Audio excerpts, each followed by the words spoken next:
Effect ಆಗಿದ್ದು ಜಿಮ್ಗೆ? ಅಷ್ಟು time madam ಅದೆಲ್ಲ ತಿರ್ಗಾ ಬರಲೇಬಾರ್ದು, ಯಾರಿಗೂ ಯಾವ ದೇಶಕ್ಕೂ ಬರಬಾರ್ದು, ಬೇಡ. ಅಮ್ಮ ಮನೆ ಕೆಲಸ ಮಾಡ್ತಾಯಿದ್ರು, ಕೂಲಿ. ಅದು ಅಪ್ಪಯಿಂದ ₹1 ಯೂಸ್ ಇಲ್ಲ. ಅಮ್ಮ ಮನೆ ಕೆಲಸ ಮಾಡಿ ಮೈಕಲ್ ಜಾಕ್ಸನ್ ಆದರೆ ಮೂನ್ ಮಾಡ್ಕೊಳ್ಬೇಕಾ ಮಾಡಬೇಕು ಅಷ್ಟೇ. ನಾನು 4 ಮೂವ್ಮೆಂಟ್ ಮಾಡ್ತಾಯಿದ್ದೆ, ಹಿಪ್ ಹಾಪ್ ಮಾಡಿದೆ, ಬಿ ಬಾಯಿಂಗ್ ಮಾಡ್ತಾಯಿದ್ದೆ. ಪಲ್ಸರ್ ಮಂಜು ಅಂತ ಕರೆಯೋದು. ಪಲ್ಸರ್ ಮಂಜು ಹೊಸ ವಿಚಾರ, ನಮ್ಗೆ ಗೊತ್ತಿರಲಿಲ್ಲ. ಕೋವಿಡ್ ಟೈಮಲ್ಲಿ ತುಂಬ ಎಫೆಕ್ಟ್ ಆಗಿದ್ದು ಜಿಮ್ಗೆ ಮತ್ತು ಪಾರ್ಲರ್ಸ್ಗೆ. ಅದನ್ನ ಬಿಟ್ಟು ಮಿಕ್ಕಿದೆಲ್ಲ ಲಾಕ್ಡೌನ್ ಓಪನ್ ಆದಾಗ ಒಬ್ಬೊಬ್ರಿಗೆ ಅವಕಾಶ ಕೊಟ್ಟರು. ನೀವು ಶಾಪ್ ತೆಗಿಬೋದು, ನೀವು ಅಂಗಡಿ ತೆಗಿಬೋದು, ಹೋಟೆಲ್ ತೆಗಿಬೋದು, ಎಲ್ಲನೂ ಹೇಳಿದ್ರು. ಬಟ್ ಜಿಮ್ ನಡೆಸೋರಿಗೆ ಮತ್ತು ಪಾರ್ಲರ್ ನಡೆಸೋರಿಗೆ ತುಂಬಾ ಹೊಡ್ತಾ ಬಿತ್ತು, ತುಂಬಾ ಸಾಲ ಸೋಲ ಮಾಡ್ರು. ಹೇಗಿತ್ತು ಸರ್ ಅವಾಗಿನ ಪರಿಸ್ಥಿತಿ? ಮೇಡಮ್, ಇವಾಗ ನಮಗೆ ಒಂದು ಕಡೆ ನಮಗೆ ಗೊಂದಲ ಅದು, ಇನ್ನೊಂದು ಕಡೆ ನೋಡ್ಬೇಕಂದ್ರೆ ಸೇಫ್ಟಿ ನೋಡಬೇಕಲ್ಲ ಮೇಡಮ್ ಕ್ಲೈಂಟ್ಸ್. ಯಾಕಂದರೆ ನಾನು ಮುಟ್ಟೋ ಡಂಬಲ್ಸೇ ಅವರು ಮುಟ್ಟಬೇಕು, ಒಂದು ನಾನು ಮಾಡೋ ಎಕ್ವಿಪ್ಮೆಂಟ್ ಅವ್ರು ಯೂಸ್ ಮಾಡಬೇಕು. ಆಗ ಫೈನಾನ್ಷಿಯಲಿ ತುಂಬ ತೊಂದರೆ ಆಗಿತ್ತಲ್ವಾ? ಯಾಕೆ ಫೈನಾನ್ಷಿಯಲಿ ತೊಂದರೆ ಇಲ್ಲ ಮೇಡಮ್, ಫೈನಾನ್ಸ್ ಇಲ್ಲವಲ್ಲ, ಇದ್ರೆ ತಾನೇ ತೊಂದರೆ ಆಗೋದಕ್ಕೆ. ಏನೋ ದುಡಿಯೋದು, ಬಾಡಿಗೆ ಕಟ್ಟು. ಅವಾಗ ಏನು ಮಾಡ್ತಾ ಇದ್ರಿ ಕೆಲಸ ಸರ್? ಮೇಡಮ್ ಟ್ರೈನಿಂಗು, ಸ್ಟೂಡೆಂಟ್ಸ್ ಇದ್ದರು. ಲಾಕ್ಡೌನ್ ಟೈಮಲ್ಲಿ? ಇಲ್ಲ, ಲಾಕ್ಡೌನ್ ಟೈಮಲ್ಲಿ ಇಲ್ಲ ಮೇಡಮ್. ಅದು ಹೆಂಗೆ ಹೋಯ್ತು ಅಂತಲೇ ಗೊತ್ತಿಲ್ಲ. ತುಂಬ ಜನ ನನಗೆ ರೇಷನ್ ಕೊಟ್ಟರು, ಮೂಲಕ ಹೇಳ್ಕೊತಾ ಇದ್ದೀನಿ. ಸೆಲ್ವಮ್ ಅಂತ ನಮ್ಮ ಮೂವಿಯಲ್ಲಿ ಆ್ಯಕ್ಟ್ ಮಾಡಿದವರು, ಅವರು ನಾನು ಬಾಯಿ ಬಿಟ್ಟು ಕೇಳಲ್ಲ ಅಂತ ಹೇಳ್ಬಿಟ್ಟು ಅವರೇ ತೊಗೊಂಡು ಮನೆ ಹತ್ರ ಇಟ್ಬಿಟ್ಟು ನಮ್ಮ ವೈಫ್ ಹೇಳ್ಬಿಟ್ಟು ಅವ್ರಿಗೆ ಹೇಳ್ಬೇಡ ಅಂತ ಹೇಳ್ಬಿಟ್ಟು. ಮತ್ತು ಲಕ್ಷಣದಲ್ಲಿ ಗಣೇಶನ ಅಂತ ಹೊಂದಿದ್ದಾರೆ, ಅವರು ರೇಷನ್ ಕೊಡಿಸಿದ್ರು. ಫೈನಾನ್ಷಿಯಲಿ ತುಂಬ ಜನ ಹೆಲ್ಪ್ ಮಾಡಿದ್ರು ನನಗೆ. ಯಾಕಂದರೆ ಅವ್ರಿಗೆ ಗೊತ್ತು ನಾನು ಬಾಯಿ ಬಿಟ್ಟು ಕೇಳಲ್ಲ ಅಂತ. ಅದಕ್ಕೆ ಅವರು, ಯಾಕಂದರೆ ಇವಾಗ ನಮ್ಮ ಕಷ್ಟ ನಾವೇ ಅನುಭವಿಸ್ಬೇಕು, ಬೇರೆಯವ್ರ ಮೇಲೆ ಓಡಿಸೋ ತಪ್ಪು. ನಾವಿಷ್ಟು ಬೆಳೆದಿದ್ದೀವಿ, ನಾವು ಊಟ ಮಾಡಿದ್ದೀವಿ, ನಮ್ಮ ಹೆಸರು ನಾವೇ ಕಾಪಾಡ್ಕೊಂಡು ಹೋಗ್ಬೇಕು. ಬೇರೆಯವ್ರ ಮೇಲೆ ಬೇರೆ ಏನು ಕಷ್ಟದಲ್ಲಿ ಇರ್ತಾರೋ ಅಂತ. ಇನ್ನೊಬ್ಬರು ಧನಂಜಯ ಅಂತ ಒಬ್ಬರಿದ್ದಾರೆ, ಅವರು ಸ್ವಲ್ಪ ಹೆಲ್ಪ್ ಮಾಡಿದ್ರು. ಸೊ ಈ ಥರ ಒಂದು ಫ್ರೆಂಡ್ಸು, ಒಂದು ಸರ್ಕಲ್ ಇದ್ದೆ, ಅವರೆಲ್ಲ ನನಗೆ ಒಂಚೂರು ಇದು ಮಾಡಿದೆ. ಯಾಕಂದರೆ ಗೊತ್ತು ಒಂದು ಚೆನ್ನಾಗಿದ್ದಾವೆ ಹೆಂಗಿದ್ವಿ ಅಂತ ಹೇಳ್ಬಿಟ್ಟು. ಕೋವಿಡ್ ಟೈಮಲ್ಲಿ ಅಂದರೆ ಅಷ್ಟು ಟೈಮ್ ಮೇಡಮ್ ಅದೆಲ್ಲ ತಿರ್ಗಾ ಬರಲೇಬಾರ್ದು, ಯಾರಿಗೂ ಯಾವ ದೇಶಕ್ಕೂ ಬರಬಾರ್ದು, ಬೇಡ. ಆ ಚೈನಾಗೂ ಬೇಡ, ನಮಗೂ ಬೇಡ, ಶತ್ರುಗೂ ಬೇಡ. ಅದು ಅಲ್ಲೂ ಜನನೇ, ಅಲ್ಲಿರೋರ್ಗೂ ವೃದ್ಧಿವಂತರಿದ್ದಾರೆ, ತುಂಬ ಜನ ಎಲ್ಲ ಕಡೆ ಇದ್ದಾರೆ. ಏನೇ ಇದ್ದರೂ ಎಲ್ಲರೂ ಚುಚ್ಚಿದ್ರೆ ನೋವುತ್ತೆ. ಸರ್, ನಿಮ್ಮ ಸ್ಕೂಲು ಕಾಲೇಜು ವಿದ್ಯಾಭ್ಯಾಸಕ್ಕೆ ಬಂದರೆ? ಸ್ಕೂಲು ನಾವು ಓದೋವಾಗ ಕೆಂಪೇಗೌಡ ಸ್ಕೂಲ್ ಅಂತ ಇತ್ತು ನಮ್ಮದು. ಹುಟ್ಟಿ ಬೆಳೆದಿದ್ದೆಲ್ಲ ಇಲ್ಲೇ ಮೇಡಮ್, ಬ್ಯಾಂಗ್ಳೂರೇ, ಇಲ್ಲೇ ಹುಟ್ಟಿ ಬೆಳೆದಿದ್ದು. ಜಯನಗರ 9th ಬ್ಲಾಕ್ ಹುಟ್ಟಿ ಬೆಳೆದಿದ್ದಲ್ಲ ನಾವು ಓದೋವಾಗ ಕೆಂಪೇಗೌಡ ಸ್ಕೂಲ್ ಅಂತ ಇತ್ತು. ಆಮೇಲೆ ಮೇವ ಅಂತ ಮಾಡಿದ್ರು, ಮೈಸೂರು ಎಜುಕೇಷನ್ ವೆಲ್ಫೇರ್ ಅಸೋಸಿಯೇಷನ್ ಅಂತ ಒಂದು ಮಾಡಿದ್ರು, ಅದೇ ಸೇಮ್ ಸ್ಕೂಲು. ಅಲ್ಲಿ ವಿದ್ಯಾಭ್ಯಾಸ ಮಾಡಿದ್ದು. ಕಾಲೇಜೆಲ್ಲ ಬಂದ್ಬಿಟ್ಟು BES, ಅಲ್ಲಿ ಈವ್ನಿಂಗ್ ಕಾಲೇಜ್ ಮಾಡ್ತಾಯಿದ್ದೆ. PU ಲಾಸ್ಟ್ ಮಾಡಿದೆ ಮೇಡಮ್, ಅದ್ರ ಮೇಲೆ ಹೋಗಲಿಲ್ಲ. ಅದ್ರ ಮೇಲೆ ನನಗೂ ಹತ್ತಲಿಲ್ಲ. ಅದು ಅಮ್ಮಗೋಸ್ಕರ ನಾನು ಕಾಲೇಜ್ ಜಾಯ್ನ್ ಮಾಡಿದ್ದು. ಅವ್ರು ಓದಬೇಕಂತ, ನಾವೆಲ್ಲಿ ಓದೋದು, ಹತ್ತಲಿಲ್ಲ ನನಗೆ. ಸೊ ಅವಾಗ ಯಾವುದ್ರ ಮೇಲೆ ಆಸಕ್ತಿ ಬಂತು ನಿಮಗೆ?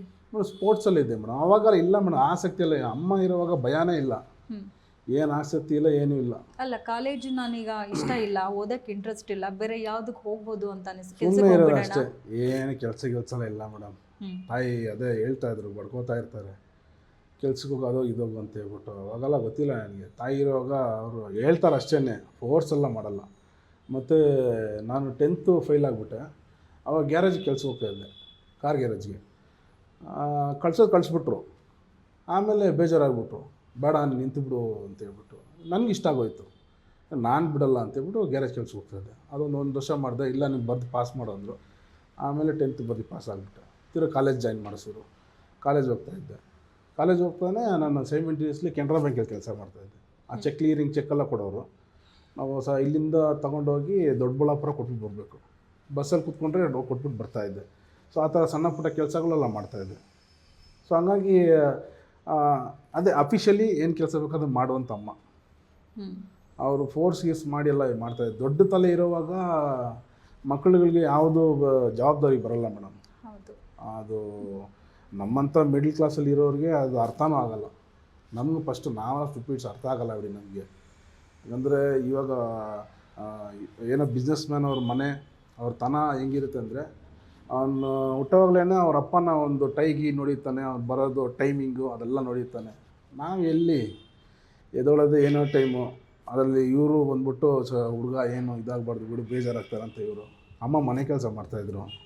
ಅಪ್ಪ ಕೂಲಿ, ಅದು ಅಪ್ಪಯಿಂದ ₹1 ಯೂಸ್ ಇಲ್ಲ. ಅಮ್ಮ ಮನೆ ಕೆಲಸ ಮಾಡಿ ಅವ್ರ ಜೊತೆನೇ ಎದ್ದೋಗ್ತದೆ. ನಾನು 6:30ಗೆ ಎದ್ದೋಗೋರು, 6:30 ಜೊತೆಗೆ ಹೋಗ್ಬಿಡ್ತದೆ. ನಾನು 4 ಜನ ಹೆಣ್ಮಕ್ಳ ಮೇಲೆ ಮಗ ಹುಟ್ಟಿದ ವಂಶೋದ್ಧಾರಕಂತ ಅಪ್ಪಂಗೆ ಖುಷಿ ಇತ್ತಾ?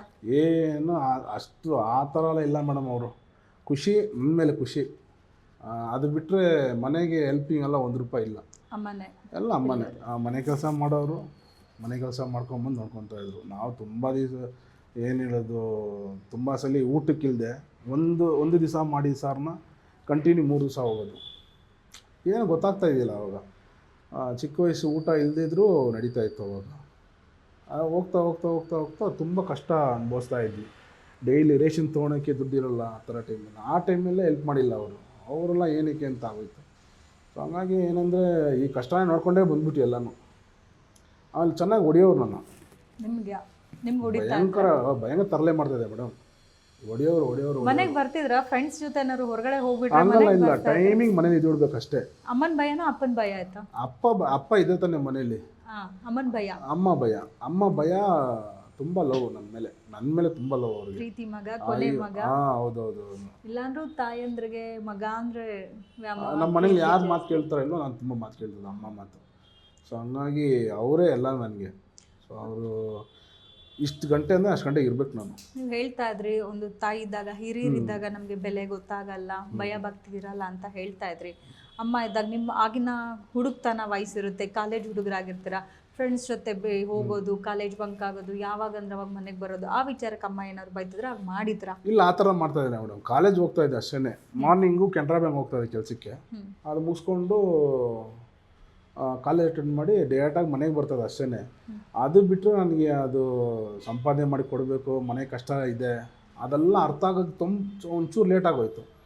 ಅದು ಅರ್ಥ ಆಗಿ ನಾವು ಸ್ವಲ್ಪ ಚೇತರಿಸ್ಕೊಂಡು ನೈಟ್ ಆ್ಯಂಡ್ ಕೆಲಸ ಮಾಡ್ತಾಯಿದ್ದೆ ನಾನು. ಬೆಳಗ್ಗೆ ಒಂದು ಆಟಿಸಮ್ ಸೆಂಟ್ರ್ ಕೆಲಸಕ್ಕೆ ಹೋಗ್ತಾಯಿದ್ದೆ. ಅಲ್ಲಿ ಆಕ್ಯುಪೇಷನ್ ಥೆರಪಿ ಅಂತ ಮಾಡೋರು. ನಾವು ಅಸಿಸ್ಟೆಂಟ್ ಆಕ್ಯುಪೇಷನ್ ಥೆರಪಿಸ್ಟ್ ಆಗಿದ್ದೆ. ಅಲ್ಲಿ ಅವ್ರಿಗೆ ಥೆರಪಿ ಮಾಡಬೇಕು. ಅದು ಮುಗಿಸ್ಕೊಂಡು 4 ಗಂಟೆಗೆ ಮುಗಿಯುತ್ತೆ. 4 ಗಂಟೆಗೆ ಮುಗಿದ್ರೆ ಬಂದು ರೆಡಿ ಆಗಿಬಿಟ್ಟು 6 ಗಂಟೆಗೆ ಹೋಗಬೇಕು. 6 ಗಂಟೆಗೆ ಹೋದರೆ ಒಬ್ಬರು ಪರ್ಸನಲ್ ಬಾಡಿಗಳು ಹೋಗ್ತಾಯಿದ್ದೆ. ಅವ್ರು ಬೆಳಗಿನ ಜಾವ 4 ಗಂಟೆ 5 ಗಂಟೆ ಆಗ್ಬಿಡೋದು. ಡೈಲಿ ರೂಟೀನ್ ಇದೇ ಇರ್ತಾರಾಯ್ತು. ನನಗೆ ನಿದ್ದೆ ಇಲ್ಲ. ಏನಕ್ಕೆ ಅಮ್ಮ ಮನೆ ಕೆಲಸ ಮಾಡ್ತಾಯಿದ್ರು, ನನಗೆ ಅವ್ರ ಮನೆ ಕೆಲಸ ಬಿಡಿಸ್ಬೇಕು ಅಂತ ಬಿಡಿಸಿ ಸುಖವಾಗಿ ನೋಡ್ಕೋಬೇಕು, ನಾನು ಜಿದ್ದಿಟ್ಬಿಟ್ಟೆ ಮಾಡಲೇಬೇಕು ಅಂತ. ಯಾವ ವಯಸ್ಸಿಗೆ ಸರ್ ಅನಿಸಿದ್ದು? 11 ಅಂದರೆ ಆಲ್ಮೋಸ್ಟ್ ಒಂದು 24 ಇಯರ್ಸ್ ಇರಬೇಕು. ಸೊ ಒಂದು 24-23 ವಯಸ್ಸಿನಲ್ಲಿ ಅಮ್ಮನ ಚೆನ್ನಾಗಿ ನೋಡ್ಕೋಬೇಕು ಅವಾಗ ಅನ್ಸಿದ್ದು. 24 ಇಯರ್ಸ್ ಆವಾಗ ಮೆಚುರಿಟಿ ಬಂದ್ಬಿಡ್ತು. ಯಾಕಂದರೆ ಅಮ್ಮ ಕಷ್ಟಪಡೋದು ಗೊತ್ತಾಯಿತು. ಇವ್ರು ಹೋಗ್ತಾರೆ ಬರ್ತಾರೆ, ಸೆಟ್ ಆಗಲ್ಲ, ಬೇಡ ಇದು. ಯಾಕಂದರೆ ಮೈಕೈ ನೋವು ಇದನ್ನೆಲ್ಲ ನೋಡಿಬಿಟ್ಟು ಒಂಥರ ಆಗ್ಬಿಡ್ತು ನನಗೆ. ಸೊ ಹಂಗಾಗಿ ಅದು ಬಿಡಿಸ್ಲೇಬೇಕಂತ ನೋಡಿದೆ. ಅದು ಆಗಲಿಲ್ಲ ನನ್ನ ಕೈಯಲ್ಲಿ. ಅಷ್ಟು ಬೇಗ ದೇವರು ಅವ್ರನ್ನ ನಮ್ಮಿಂದ ಬಿಡಿಸ್ಕೊಂಡ್ಬಿಟ್ಟು ಇವತ್ತು ಇಷ್ಟು ಚೆನ್ನಾಗಿ ವೆಲ್ ಸೆಟಲ್ಡ್ ಆಗಿ, ಅಮ್ಮನೇ ಇಲ್ಲ, ಯಾರನ್ನ ತುಂಬ ಚೆನ್ನಾಗಿ ಸುಖವಾಗಿ ನೋಡ್ಕೋಬೇಕು ಅಂತ ಅನ್ಕೊಂಡ ಅವರೇ ಇಲ್ಲ ಅಂದಾಗ ಎಷ್ಟು ಲೈಫ್ ಟೈಮ್ ನೋವಲ್ವ ಸರ್ ಅದು? ಖಂಡಿತ ಮೇಡಮ್. ಇದು ಅವ್ರ ಆಸೆ. ಇದು ಆ್ಯಕ್ಚುಲಿ ಅವ್ರು ಹೇಳೋರು. ಆ್ಯಕ್ಚುಲಿ ನಾನು ಅವಾಗ ಡ್ಯಾನ್ಸ್ ಎಲ್ಲ ಚೆನ್ನಾಗಿ ಆಡ್ತೀನಿ ಮೇಡಮ್. ನಾನು ಏನಿದೆ ಅದನ್ನು ಕಾಪಿ ಮಾಡ್ತಾಯಿದ್ದೆ. ಈಗ ಮೈಕಲ್ ಜಾಕ್ಸನ್ ಮಾಡಿದ್ರೆ ಮೂನ್ ವಾಕ್ ಮಾಡಬೇಕು ಅಷ್ಟೇ. ನಾನು 4 ಮೂವ್ಮೆಂಟ್ ಮಾಡ್ತಾಯಿದ್ದೆ, ಹಿಪ್ ಹಾಪ್ ಮಾಡ್ತಾಯಿದ್ದೆ, ಬಿ ಬಾಯಿಂಗ್ ಮಾಡ್ತಾಯಿದ್ದೆ. ಸೊ ನಮ್ಮದೊಂದು ಟ್ರೂಪ್ ಇತ್ತು, ಸ್ಟಾರ್ ಬಾಯ್ಸ್ ಅಂತ ನಮ್ಮ ಏರಿಯಾದಲ್ಲಿ. ಸೊ ಡ್ಯಾನ್ಸ್ ಶೋಸ್ ಮಾಡ್ತಾಯಿದ್ದೆ, ಕೊರಿಯೋಗ್ರಫಿ ಮಾಡ್ತಾಯಿದ್ವಿ. ಅಲ್ಲಿ ಹೆಂಗಾಗೋಯ್ತು, ಈ ಕಾಲೇಜ್ ಲೈಫಲ್ಲಿ ಹೆಂಗಾಯಿತು ಅಂದರೆ ನಾನು ಡ್ಯಾನ್ಸ್ ಬಿಡೋ ಕಾರಣನೇ ಅದು. ನಮ್ಮ ಕಲರ್ ಮೇಲೆ ಎಲ್ಲ ಇದು ಮಾಡಿಬಿಟ್ಟು ನಾವು ಚೆನ್ನಾಗಿ ಆಡೋದು ಹಿಂದೆ ಹೋಗಿ ಆಡೋದು, ಹಂಗೂ ಚೆನ್ನಾಗಿ ಆಡಿದ್ರು ಕೂಡ ಹಿಂದೆ ಹೋಗಿ ಆಡೋದು. ಮತ್ತು ನಮಗೆ ಸರಿಯಾಗಿ ಟೀಚ್ ಮಾಡಲ್ಲ. ಯಾಕಂದರೆ ಅವ್ರು ಯಾರೊಬ್ಬರು ಅಂಟರು ಟೀಚ್ ಆಗಬೇಕಿತ್ತಾಗಿತ್ತು ಅವಾಗ. ಅದನ್ನು ನೋಡಿ ಸೋಲೋ ಪರ್ಫಾರ್ಮೆನ್ಸ್ ಇಳಿದ್ಬಿಟ್ವಿ. ಸೊ ಹಂಗಾಗಿ ಒಂಥರ ಬೇಜಾರಾಗುತ್ತೆ. ಏನು ಇದೆಲ್ಲ ಬೇಡ ಬಿಟ್ಟು ನಮಗೇನಕ್ಕೆ, ನಾವು ಚೆನ್ನಾಗಿ ಆಡ್ತೀವಿ ಸಾಕ್ಬಿಡಿದ್ವಿ, ನಾವೇನು ಇದ್ರಲ್ಲಿ ಏನು ಕಟ್ಟೋದಿಲ್ಲ ಅಂತೇಳ್ಬಿಟ್ಟು ಸ್ಪೋರ್ಟ್ಸ್ಗೆ ಹೋಗ್ಬಿಟ್ಟೆ. ಸೊ ನಂದು ಥ್ರೋಟು ಯಾವುದು ಹೋಗಿದ್ದು ಪೀರಿಯಡ್ ಅದೆಲ್ಲ ಆಲ್ಮೋಸ್ಟ್ ಒಂದು 5-6 ಮೇಡಮ್. 2005-06 ನಾನು ಕಾಲೇಜಲ್ಲಿರುವಾಗ ಅದು. ಆಮೇಲೆ ಶಾರ್ಟ್ ಪುಟ್ ಥ್ರೋಯಿಂಗ್ ಇದೆಲ್ಲ, ರನ್ನಿಂಗ್ ಇದೆಲ್ಲ ಮಾಡ್ತಾಯಿದ್ದೆ. ಶಾರ್ಟ್ ಪುಟ್ ಥ್ರೋ ಮಾಡ್ತಾಯಿದ್ದೆ. ಒಂದು ಒಳ್ಳೆ ಪೀಕ್ ಬರ್ತಾಯಿತ್ತು. ಇದು ಡಿಸ್ಲೋಕೇಟ್ ಆಗೋಯಿತು. ಸೊ ರೆಸ್ಟ್ ಮಾಡಿದೆ ಹಂಗೇನೆ. ಮತ್ತು ಒಂದು ಸ್ವಲ್ಪ ಇದು ಗಡಿ ಮನೆ ಕಸರತ್ತು ಮಾಡಬೇಕಂತ ತುಂಬ ಇಷ್ಟ, ಹಳೆ ಫಿಲಮಲ್ಲಿ ನೋಡಿ.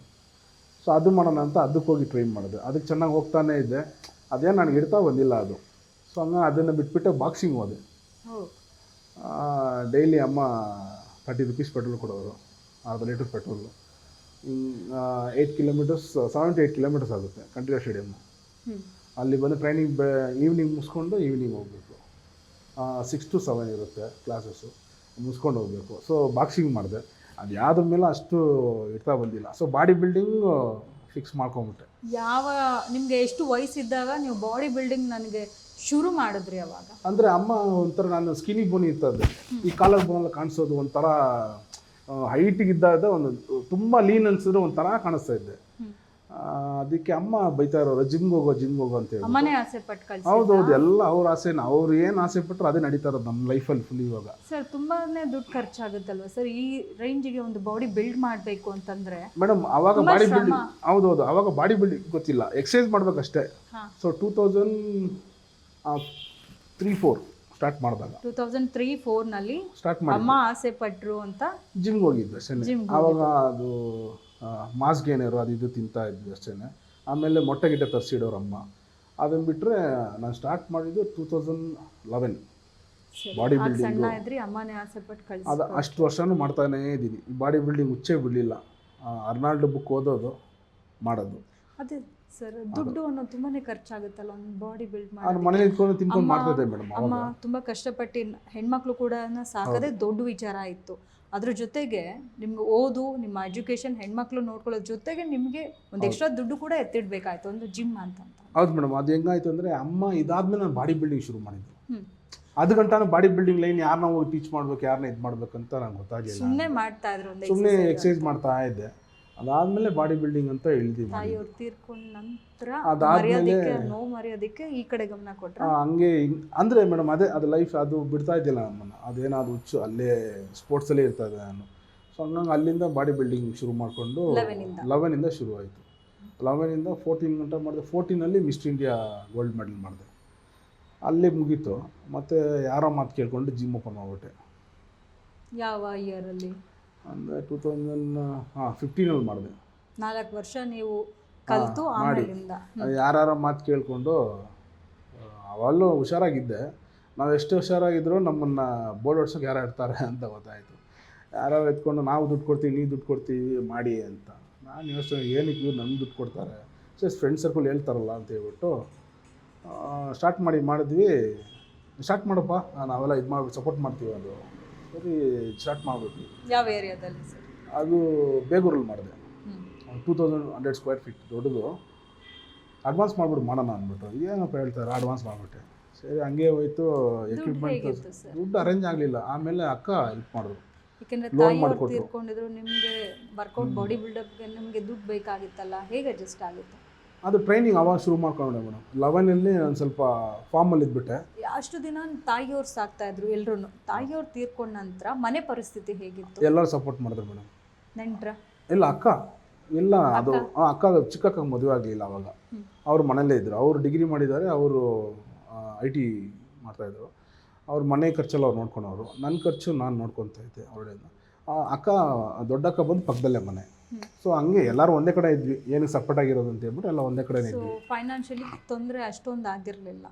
ಅಷ್ಟೊಂದು ಇಲ್ಲ ಮೇಡಮ್. ಅಕ್ಕ ಸ್ವಲ್ಪ ಸ್ಟೇಬಲ್ ಆದರು, ಚಿಕ್ಕಕ್ಕ. ಹಾಗಾಗಿ ಅವರು ಎಲ್ಲ ಮ್ಯಾನೇಜ್ ಮಾಡ್ತಾಯಿದ್ರು. ನನಗೆ ಫೋರ್ಸ್ ಏನೂ ಮಾಡ್ತಾ ಇದ್ದಿಲ್ಲ. ಅಂದರೆ ಇದು ಕೂಡ ಅದು ಕೂಡ ಅಂತ, ಯಾಕಂದ್ರೆ ಗೊತ್ತು ಅವ್ರಿಗೆ ಸಂಪಾದನೆ. ಅದು ಎಲ್ಲ ಒಂದು ರೇಂಜಲ್ಲಿ ನೋಡ್ಕೊತಾ ಇದ್ರು ಮೇಡಮ್. ಹಂಗೆ ನೋಡ್ಕೊತಾ ಇದ್ರು ಎಲ್ಲನೂ. ಅಂದರೆ ತಾಯಿ ನೋಡ್ಕೊಳೋ ಥರ ಬರಲ್ಲ, ನೋಡ್ಕೊತಾ ಇದ್ರು. ಅದು ಸುಳ್ಳೆಲ್ಲ ಹೇಳ್ಬಾರ್ದು, ನೋಡ್ಕೊತಾ ಇದ್ರು ಅಷ್ಟೇ ಅವರು.